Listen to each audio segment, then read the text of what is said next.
இன்னைக்கு என்ன வீடியோல பார்க்க போறேன்னா, நான் ஒரு சாதம் வச்சு வடகம் போடலான்ட்டு இருக்கேங்க. நான் ஏற்கனவே நெறைய வடகம் போட்டுட்ருக்கேன். ரவையில, ஜவ்வரிசில இந்த மாரி வித்தியாசமா போட்டுருக்கேன். பீட்ரூட், கேரட் வச்சு கூட கலர் கலரா வத்தல் போட்டுருக்கேன். இன்னைக்கு என்ன பார்க்க போறீங்கன்னா, சாப்பாடு வச்சு தான் வத்தல் போடலான்ட்டு இருக்கேன். இப்ப நைட் ஆயிடுச்சுங்க. இப்ப நம்ம செஞ்சு வச்சுட்டோம்னா, காலையில போட்டுக்கலாம். சரிங்களா? இது கூடங்க வருஷம் வரை வச்சுக்கலாம். கெடவே கெடாது. சூப்பரா இருக்கும். மொறு மொறுன்னு நம்ம ஜவ்வரிசி வத்தல் மாரியே தான் இருக்கும் இதுவும்.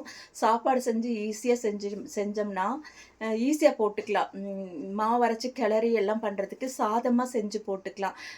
வேலைக்கு போறவங்களுக்கெல்லாம் இது ஒரு ரொம்ப பெரிய பெனிஃபிட்டா இருக்கும். நைட்ல நீங்க சனிக்கிழமை நைட்டு நீங்க ஒரு சாப்பாடு செஞ்சு வச்சுன்னா ஞாயிற்றுக்கிழமை காலையில போட்டுக்கலாம். அந்த மாதிரி வேலைக்கு போறவங்களுக்காக சொல்றேங்க. வீட்ல இருக்கவங்களும் எப்போ வேணாலும் போட்டுக்கலாம். சாப்பாடு வச்சு போடுற மாரி தான் வீடியோ போடுறேன். வாங்க எப்படி போடுறதுன்னு பார்க்கலாம். இப்பதான் மொத இந்த சேனல் பார்க்குறீங்கன்னா சப்ஸ்கிரைப் பண்ணிட்டு வாங்க. வீடியோக்குள்ள போலாம். பாருங்க, ரேஷன் பச்சரிசி தான் எடுத்து வச்சிருக்கேன் வத்தல் போடுறதுக்கு. நான் நைட்டை பண்ணி வச்சிட்டோம்னா காலையில எந்திரிச்சு நேரத்திலேயே புழிஞ்சுக்கலான்ட்டு இப்போ நைட்டு செய்யறேன். பார்த்தீங்கன்னா இது ரேஷன் பச்சரிசி சாப்பாடாக செஞ்சு தான் நம்ம செய்ய போகிறோம். மாவும் அரைச்சி செய்யலாம், இல்லைன்னா சாதம் செஞ்சு கூட செய்யலாம். நான் இப்போ சாப்பாடு தான் செய்ய போகிறேன்.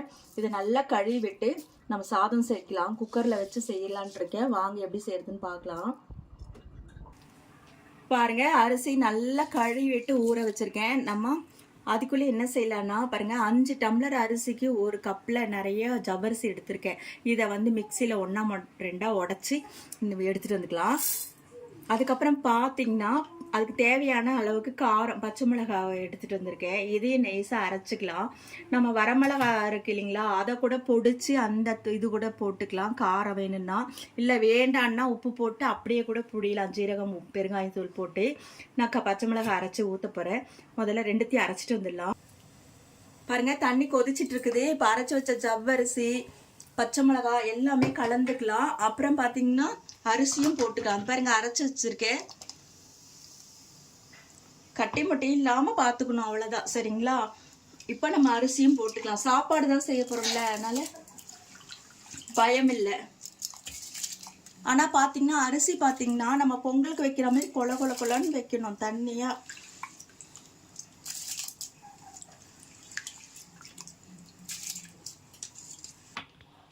பாருங்க, அரிசி போட்டாச்சு, ஜவ்வரிசியும் போட்டாச்சு. இப்போ தண்ணி கொஞ்சம் கம்மியாக இருக்குது. அதனால நாம் என்ன செய்யலாம்னா, பக்கத்தில் ஸ்டவ்வில் சுடுதண்ணி வச்சுக்கோங்க. பச்சை தண்ணி வேண்டாம், சுடுதண்ணி ஊற்றி வச்சுக்கோங்க. நம்ம சாதம் செஞ்சால் கூட அதுக்கப்புறம் கூட தண்ணி பத்தலைன்னா சுடுதண்ணி ஊற்றிக்கலாம். ஒன்றும் பயமே கிடையாது. சரிங்களா? அடிப்பிடிக்காமல் ஒரு 2 விசில் மட்டும் விட்டு எடுத்துக்கலாம். இப்போ இதில் ஜீரகத்தூள் போட்டுக்கலாம், பெருங்காயத்தூள் கடைசியாக போட்டுக்கலாம். காலையில் கூட போட்டுக்கலாம். இப்போ எவ்வளோ வேணுமோ அந்த ஜீரகம் போட்டுக்கலாம். பார்த்தீங்கன்னா இப்போ தேவையான அளவு உப்பும் போட்டுக்கலாம். உப்பு பாதி உப்பு தான் போடணும், ஓரளவுக்கு போடுங்க.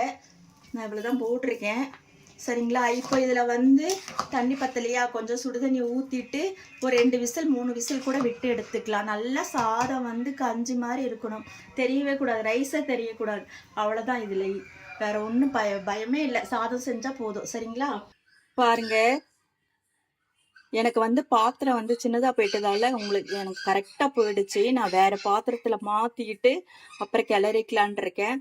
இருந்தாலும் இப்போ நான் காலையில் தான் செய்ய போகிறேன், நைட்டு செய்யலை. நைட்டு செஞ்சு வச்சுட்டு காலையில் செய்ய போகிறேன். அதனால குக்கர்லேயே இருக்கட்டும். காலையில் எடுத்து வேறு பாத்திரத்தில் மாற்றிட்டு நாம் புழியும் பொழுது காட்டுறேன். சரிங்களா? இது பாருங்க, சாதம் நல்லா வெந்திருக்கானா பாருங்க, நல்லா அடியில் கிளறணும். இதை வந்து நம்ம சாதமே தெரியாம மத்து கொண்டோ இல்லைன்னா கரண்டிலேயோ கூட நல்லா மசிச்சுக்கணும். சரிங்களா? பாருங்க, சாப்பாடு ரெடி ஆயிடுச்சு. இப்போ பாருங்க, நான் கொஞ்சம் ரொம்ப அதிகமாக போயிட்டதால நான் எடுத்து இன்னொரு பாத்திரத்தில் மாற்றிருக்கேன். இப்போ இதில் கொஞ்சம் சுடுதண்ணி வேணா கூட ஊற்றிக்கலாம்.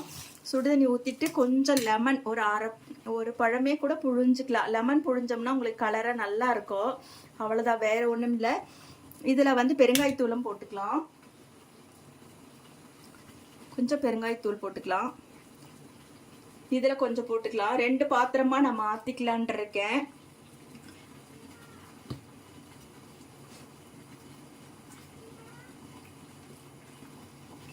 இப்போ லெமன் கொஞ்சம் புழிஞ்சிக்கலாம்.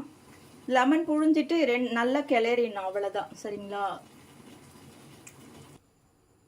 பாருங்க ரெடி பண்ணிட்டேன். இந்த சாப்பாடு தான் பாருங்க, இது நல்லா கரண்டியில் வச்சோ இல்லைன்னா மத்தோ இல்லைன்னா அந்த இந்த இதில் ஸ்டீலில் மரத்துலேயே இருக்க இந்த இதுலேயோ போட்டு நல்லா இது பண்ணிங்கன்னா, இது பேர் என்னன்னு ஞாபகம் வர மாட்டேன் சட்டுன்னு. எல்லாம் வந்து சாதம் வந்து பாருங்க சாப்பாடே தெரியாது.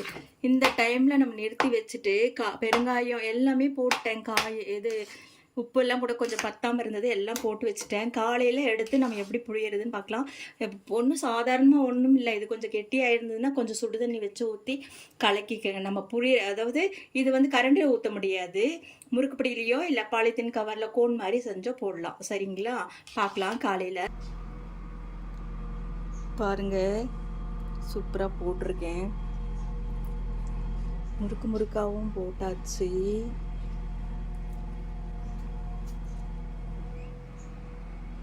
இது முதல் நாள் போட்டது, கொஞ்சம் இன்னும் காயில். இவ்வளோதாங்க. பாருங்க வத்தல் நல்லா காஞ்சிருச்சு, இன்னும் கூட காஞ்சிட்டு இருக்குது. நான் உங்களுக்கு காட்டுறதுக்காக கொஞ்சம் எடுத்துகிட்டு வந்திருக்கேன். இதை பார்த்தீங்கன்னா நம்ம எப்படி இருக்குன்னு பொரிச்சு பார்த்துடலாம். சரிங்களா? அரிசி தான் இதே சாப்பாடு செஞ்சு இது பண்ணியிருக்கேன். பார்த்தீங்கன்னா உங்களுக்கு கஷ்டமாக இருந்ததுன்னா நீங்கள் மிக்சியில் கூட அந்த சாதத்தை ஒரு ஓட்டிட்டு நீங்கள் அப்புறம் கூட புழிஞ்சிக்கலாம். சரிங்களா? இப்போ பொரிச்சு பார்க்கலாம். எண்ணெய் காஞ்சிட்ருக்கான்னு பார்த்துடலாம், காஞ்சிருச்சான்னு.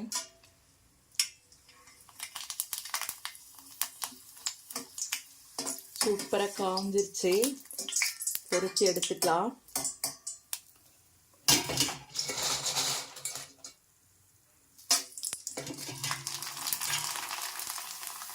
பாருங்க எவ்வளோ அருமையாக சூப்பராக எவ்வளோ பெருசாக வந்திருக்கு பாருங்க.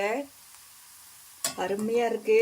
நான் சொன்ன பார்த்தீங்களா, சீக்கிரம் எடுத்துருங்க. கருகிடுது, பார்த்து டக்குன்னு எடுத்துருங்க.